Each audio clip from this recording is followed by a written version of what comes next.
Olá,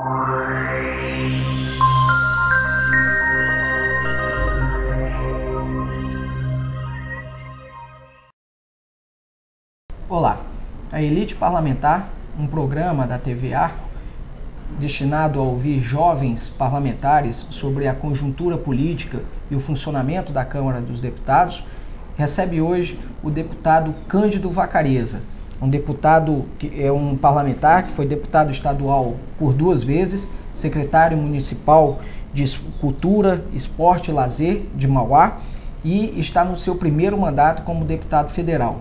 Ele exerce o cargo de líder do Partido dos Trabalhadores, o PT, na Câmara dos Deputados e é considerado um dos parlamentares mais influentes do Congresso Nacional. Para realizar essa entrevista, tenho aqui comigo hoje o jornalista Marcos Augusto.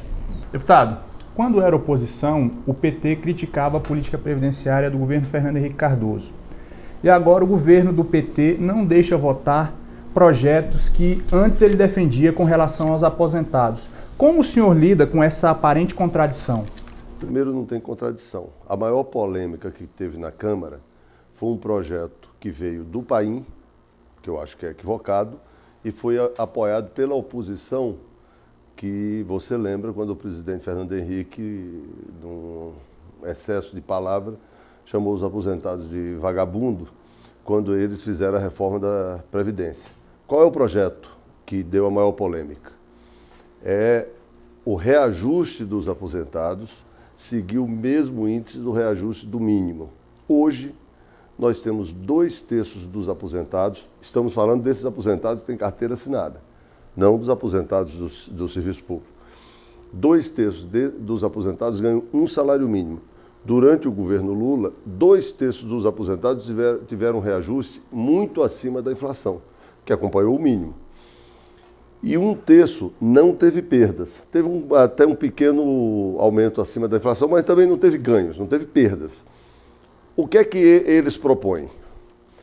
Como nós temos um projeto de que até 2023 o salário mínimo seja reajustado acima da inflação, eles querem que esse reajuste valha também para os aposentados, todos os aposentados. Isso é um canto de sereia, vai prejudicar os aposentados, porque o mínimo sendo assim, como a Previdência não aguenta, o mínimo terá um reajuste abaixo do que é o que vem acontecendo.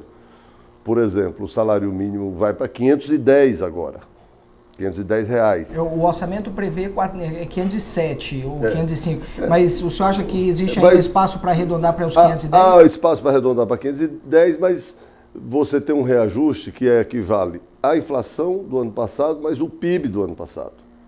Então, um reajuste quase de 10%, dá em torno de 8,5%, 9%. Então, essa sequência de aumentos, se você vincular o aumento dos aposentados ao mínimo, você não vai ter. Então, já prejudica os aposentados, a maioria que ganha o salário mínimo.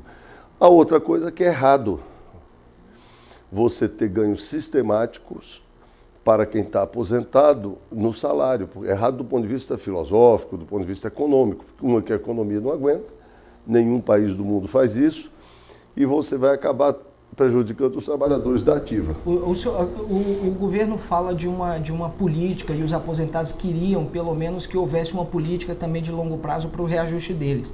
Aquela fórmula de a inflação mais a metade da variação do PIB dos 2 últimos anos. Pelo menos que essa política fosse estendida até 2023 também. E o governo só quer garantir, só quer conversar no momento até o reajuste de 2010. Como é que o governo está negociando isso? Existe chance de ser estabelecida já nessa medida provisória essa política de recuperação de longo prazo? Não tem chance nenhuma, porque isso aí você sabe que se fizer isso quebra a Previdência, aí a Previdência não vai poder pagar os aposentados. E você tem que pensar no conjunto do país. Tem uma quantidade X de dinheiro. Esse dinheiro tem que ir para investimento, tem que ir para pagar aposentado, tem que ir para pagar as contas do governo. Nós não podemos resolver esse problema tendo uma política sistemática de aumento para os aposentados acima da inflação. Não existe isso no mundo. Não existe isso em lugar nenhum. Nunca existiu no Brasil. Nós estamos dispostos a dar um aumento para os aposentados acima da inflação para 2010. Essa é a nossa posição.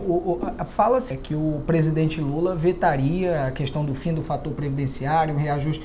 De fato, o presidente vetaria isso? Ele assumiria esse ônus pensando que ano que vem é ano eleitoral? Fator previdenciário é outra discussão. Nós vamos ter que discutir uma reforma da Previdência mais profunda, e isso é tema para você discutir em começo de governo e não em final do governo.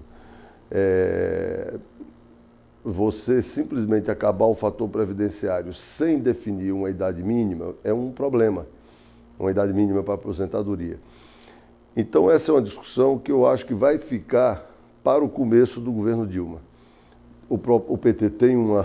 O PT já trabalha com a hipótese... Não, sem nenhuma arrogância, mas eu acho que as condições políticas é muito difícil, a tendência, uma das tendências é a gente ganhar. Se a gente perder para o começo do novo governo. Então, o reajuste é para 2010, mas a discussão de uma política permanente para a recomposição das aposentadorias fica para 2011. Não, a recomposição das aposentadorias nós podemos discutir, recomposição. O que nós não concordamos é com aumento sistemático para os aposentados acima da inflação. Mas se você provar que tem perda, não como alguns fazem os cálculos, alguns dizem assim, não, mas eu ganhava 2 salários mínimos, hoje eu ganho um salário mínimo e meio. Só que o salário mínimo valia $70, hoje o salário mínimo vai para $300. Então o salário mínimo não é moeda para se fazer ajuste. Nós queremos reduzir a distância do menor salário no Brasil para o maior salário. Então, a tendência é a gente elevar muito o mínimo, isso ajuda toda a economia, mais dinheiro circulando, é mais gente ganhando bem, melhor. Se todas as pessoas que ganham salário mínimo tiverem condição de comprar, de alugar casa, de viver, é uma situação boa para o país. O senhor falou de uma nova reforma da Previdência.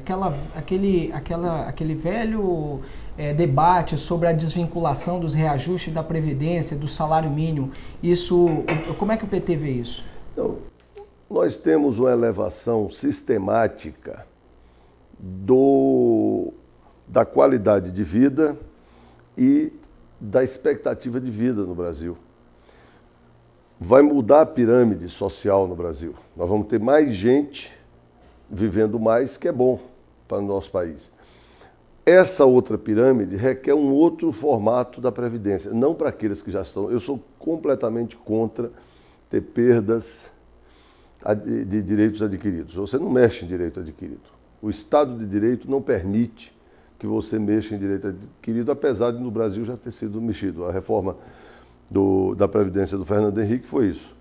Mas nós temos que discutir para os novos, para os que estão chegando agora do sistema, como deve ser a aposentadoria. Isso vai ter impacto daqui a 20 ou 30 anos.